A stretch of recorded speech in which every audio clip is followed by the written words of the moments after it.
Materia vamos a estudiar el aprendizaje como uno de los principales problemas de la psicología educativa, en la convicción de que la educación puede mejorarse mediante la utilización adecuada de los conocimientos psicológicos. En la historia se han dado muchas tensiones entre estos dos campos, el psicológico y el educativo, y es necesario encontrar el justo medio, una especie de equilibrio que nos permita escapar, por un lado, de una psicologización del campo educativo, es decir, pensar que todo lo que sucede en el terreno de la educación tiene o debería tener una explicación psicológica o reducirlo a la mirada psicológica, y por otro lado, pensar que la educación es una práctica impermeable al análisis psicológico, es decir, desde un lugar más técnico o didáctico, pensar que la psicología no tiene lugar en este tipo de práctica. Ahora hacernos un par de preguntas junto a Auswell, que es uno de los grandes psicólogos educativos de los últimos tiempos, que nos propone pensar qué es lo que puede aportar la psicología de la educación o de qué modos pueden aplicarse los principios de esta ciencia a la práctica educativa. ¿Es la psicología educativa un área genuinamente delimitada con su propia teoría, problemas de investigación y metodología básicos? ¿O es tan solo la aplicación directa de principios y métodos de la psicología general a problemas educativos? Los investigadores que trabajan en el campo de la psicología educativa deben ajustarse a una ciencia básica o más bien a un enfoque aplicado. Como verán, estos interrogantes tienen que ver con la definición epistemológica de la psicología educativa dentro del campo de la psicología general. Como en toda ciencia, encontramos la convivencia de distintas posturas paradigmáticas, entendiendo por paradigma un modelo explicativo válido dentro de esa ciencia. Encontramos entonces divergencias en cuanto a entender a la psicología educativa como una extrapolación de la psicología al campo de la educación, otros que la van a entender como un campo autónomo de la psicología educativa y otros que la van a considerar una disciplina puente entre la psicología y la educación. También vamos a encontrar posturas diversas en relación a las distintas escuelas de la psicología con la que dialoga, las corrientes y autores de los que se nutre y las problemáticas que define para su estudio. Entendemos entonces que la psicología educativa toma aportes de la psicología general y aportes de las ciencias que estudian a la educación como proceso social para constituir un objeto propio y ser definida como el estudio de los procesos de cambio que se producen en las personas como consecuencia de su participación en actividades educativas. Podríamos preguntarnos entonces cuáles son las dimensiones de la psicología de la educación. Encontramos aquí un gráfico de retroalimentación que nos permite ver la relación entre estas dimensiones. Por un lado, la dimensión explicativa, que concentra el núcleo teórico conceptual, los paradigmas de esta ciencia, las leyes, principios, teorías, los principales conceptos. Una dimensión proyectiva que establecería los procedimientos de ajuste y de aplicación de estos principios, normas y teorías, y luego una dimensión práctica donde se concentra el ámbito de aplicación de aquello que se descubre o aquello que se investiga. Ahora bien, no pensemos que en esta relación la teoría debe estar por sobre la práctica o la práctica por sobre la teoría. De alguna manera se retroalimentan en los problemas que una genera a la otra y en las explicaciones que una intenta dar a la otra. Propongo pensar ahora acerca de los objetivos que se propone la psicología educacional. Alicia Casulio, una investigadora argentina, docente de la UBA, nos dice que entre estos propósitos se encuentran favorecer el desarrollo del pensar y el conocer, promover vínculos sanos, formar y fortalecer redes educativas y comunitarias, en aras a formar seres humanos con capacidad creativa y transformadora del medio, formar ciudadanos democráticos y participativos y formar personas que puedan generar proyectos personales de vida. Piensa en la importancia que esto cobra en cada uno de los niveles educativos dentro de los cuales nos insertamos con nuestras prácticas. Ahora acerca de algunos núcleos que podemos pensar como principales para el estudio dentro de la psicología de la educación. El primero de estos núcleos sería pensar a la educación como un fenómeno complejo. Sabemos que la educación es un proceso social y que es estudiado por distintas ciencias: la pedagogía, la filosofía, la antropología, la sociología, la psicología, la historia, la economía, la biología y también la didáctica. Entonces, cada una de estas ciencias, desde su propio objeto de estudio, mira a la educación y hace contribuciones para poder tratar de entender este complejo proceso. Es necesario que la psicología entre en diálogo con estas ciencias y que no aísle sus conocimientos, sino que se enriquezca en este diálogo e intercambio permanente. Ahora, ¿qué es educar para cada uno de ustedes? Situados en este lugar de la formación docente y desde la trayectoria educativa que cada uno de ustedes tenga, podrán esbozar una definición, aunque no acabada, de lo que la educación es para ustedes. Podríamos preguntarnos si educar es instruir, es formar, es informar, es transmitir, es cuidar, es acompañar, es adaptar, es intervenir. Y si es intervenir, ¿cómo intervenimos? Y aquí tenemos un poco, bueno, todas las formas posibles de la educación, desde lo formal, informal, sistemático, asistemático, pensando siempre en la educación como un proceso permanente en la vida del hombre y donde pasamos por instancias de autoeducación y de heteroeducación, es decir, donde podemos educarnos desde nuestra propia influencia, pero también desde la influencia de los demás. Podríamos definir a la educación como un proceso que comporta a alguien que enseña algo a otro alguien con un propósito y esperando ciertos resultados. Podríamos, en este sentido, pensar en algunos ejemplos. De revisar nuestro concepto de educación, les propongo tomar una de las metáforas que Winfried Bohm, un pedagogo alemán, nos propone pensar como imágenes posibles del maestro. Una primera imagen es esta, la del maestro como auxiliar de la naturaleza, un maestro que es como un jardinero, donde el alumno es una semilla que tiene un plan determinado para poder desarrollarse y donde la educación sería este proceso de cuidado, de acompañamiento, de nutrición, de enriquecimiento, para ayudar a que se despliegue lo que intrínsecamente trae el alumno en sí.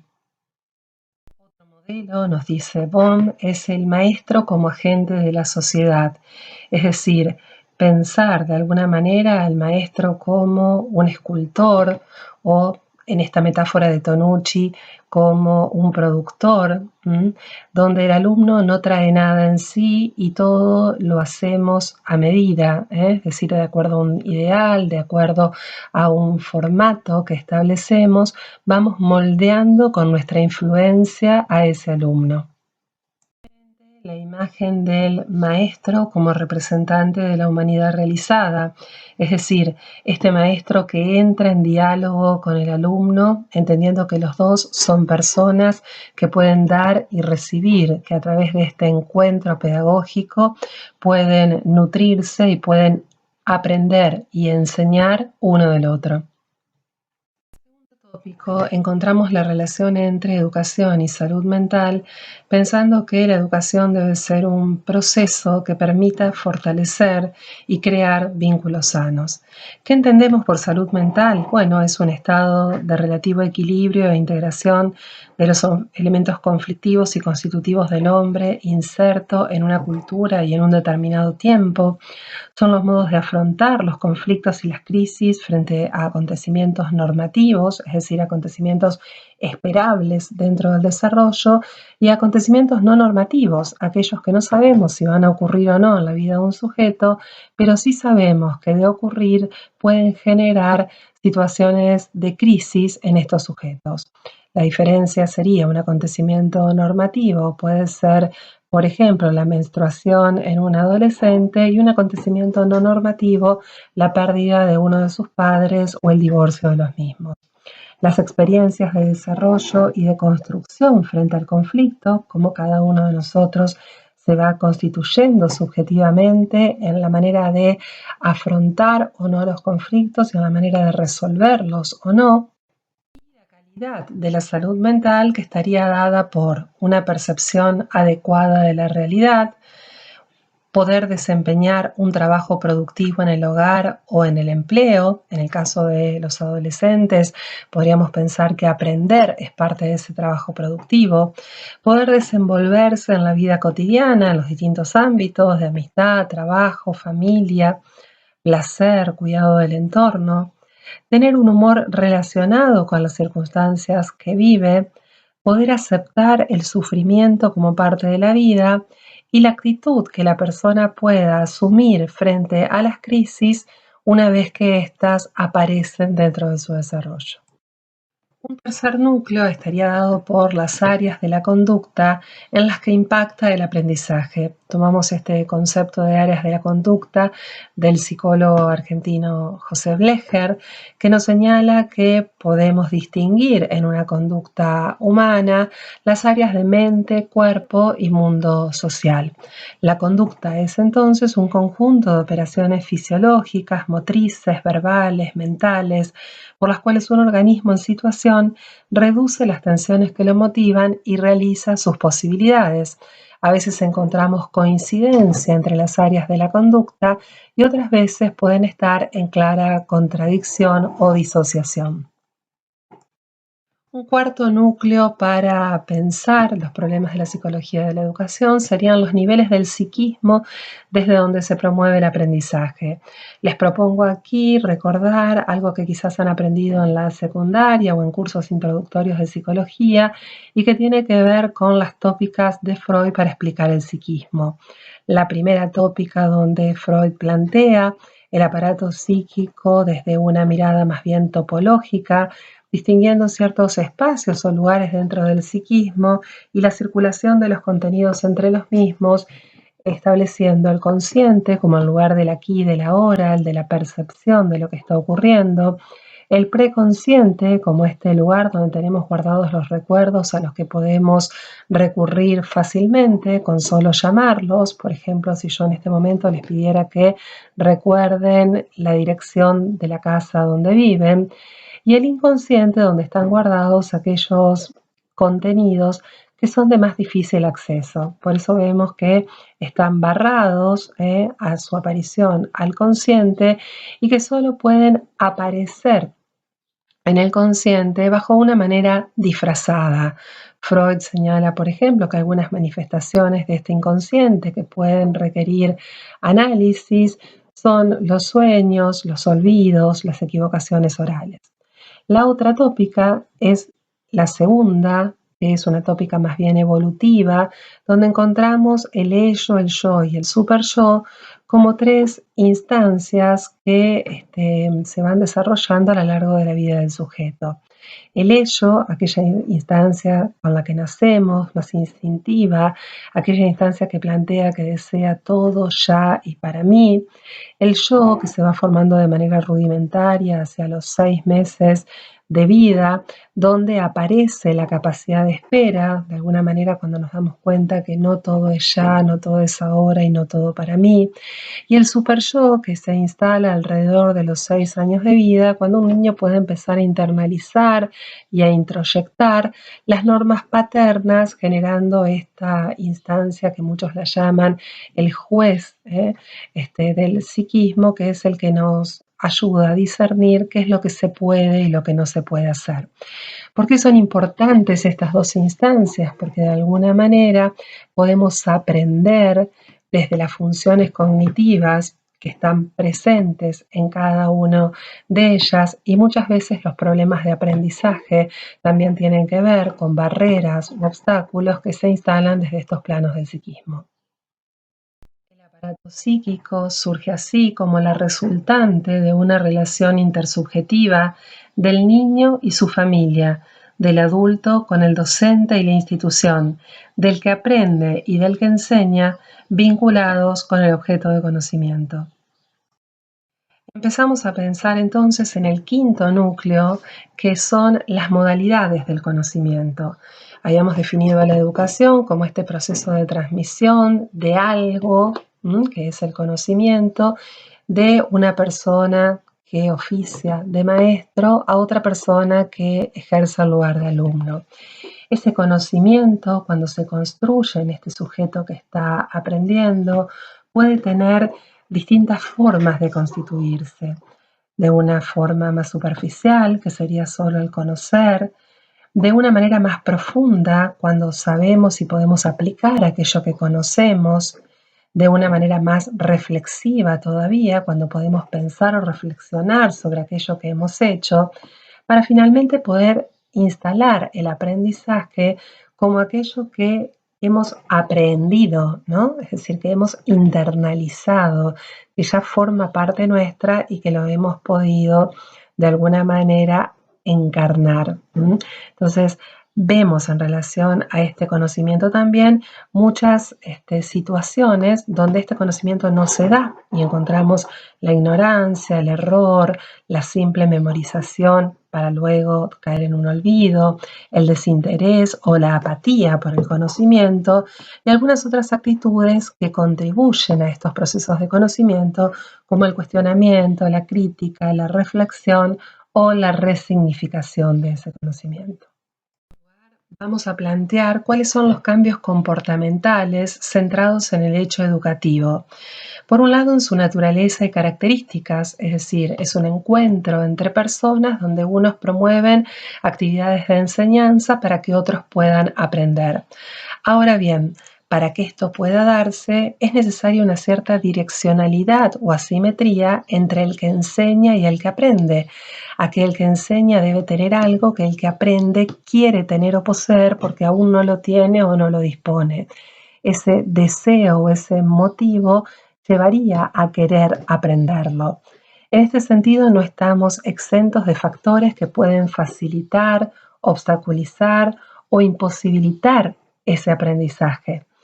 Encontramos que este proceso es un proceso realmente incierto. A veces los docentes pensamos cómo alguien no puede aprender lo que nosotros enseñamos, cómo no lo aprendió si lo enseñamos tantas veces, qué fue lo que falló en este proceso. El proceso de la enseñanza, procurando el aprendizaje de los alumnos, es realmente incierto. No tiene los mismos tiempos para todos y eso a los docentes nos genera incertidumbre. Muchas veces tenemos que luchar contra nuestra propia omnipotencia en relación a este proceso de enseñanza. Esto de pretender que todos aprendan exactamente aquello que nosotros enseñamos. No siempre se aprende todo, no siempre se aprende lo que deseamos enseñar, no siempre se aprende en el tiempo que nosotros queremos.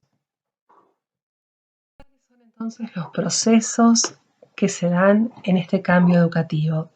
La enseñanza es un proceso que procura el aprendizaje en un sujeto en desarrollo, es decir, que ahí se va a dar un interjuego entre el desarrollo que se puede lograr a través del aprendizaje y cómo lo que se aprende va a habilitar nuevas zonas de desarrollo.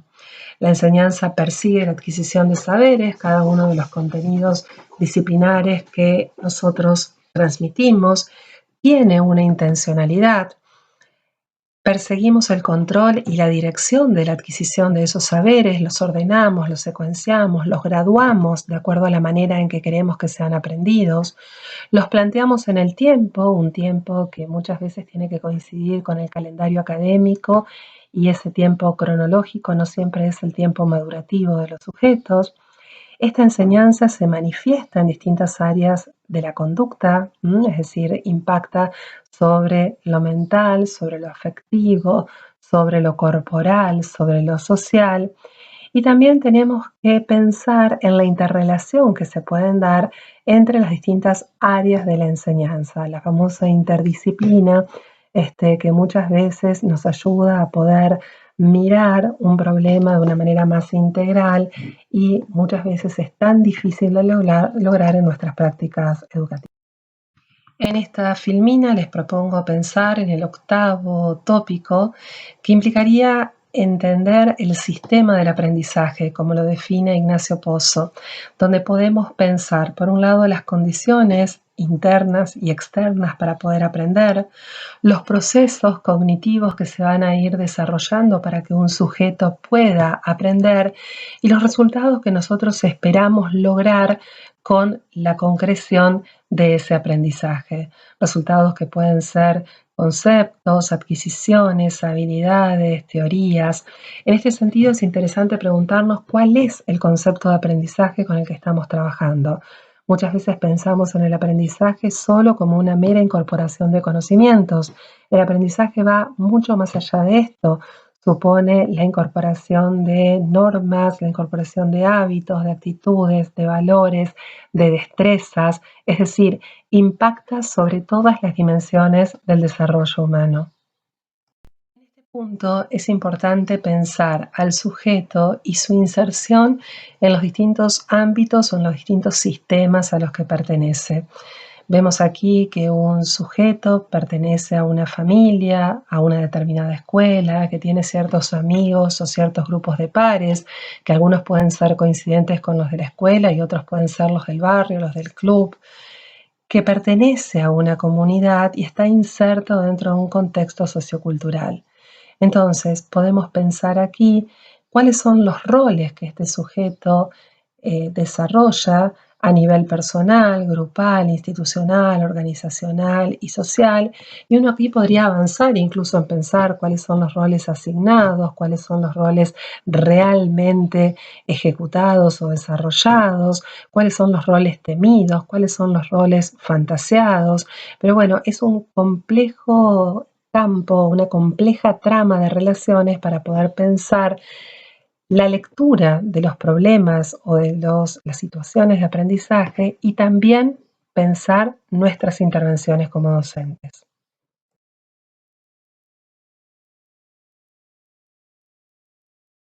Por último, nos vamos a ocupar del tema de los vínculos dentro de la tríada pedagógica, donde vamos a reconocer al docente, al alumno y al conocimiento como los tres componentes fundamentales de esta tríada.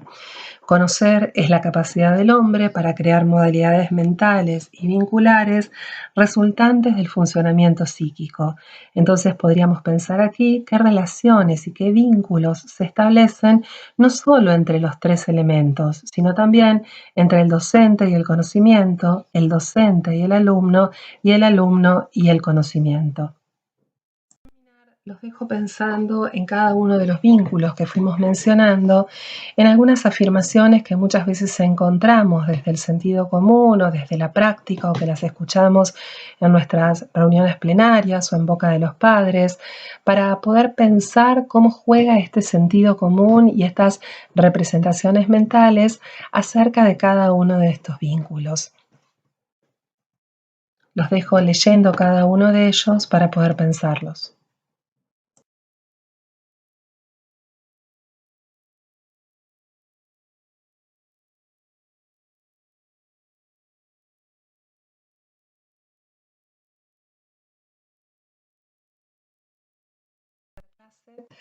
Que es una introducción, que es una presentación a lo primero que estamos estudiando acerca de la psicología educativa, no puedo dejar de mencionar el tiempo especial que estamos atravesando, donde todas estas claves de la psicología educativa se ponen en juego y donde a medida que yo iba presentando y planteándoles cada una para poder explicarlos, sin duda se me iban atravesando un montón de pensamientos, de ejemplos, de situaciones, de sensaciones, de emociones que estamos atravesando estos días.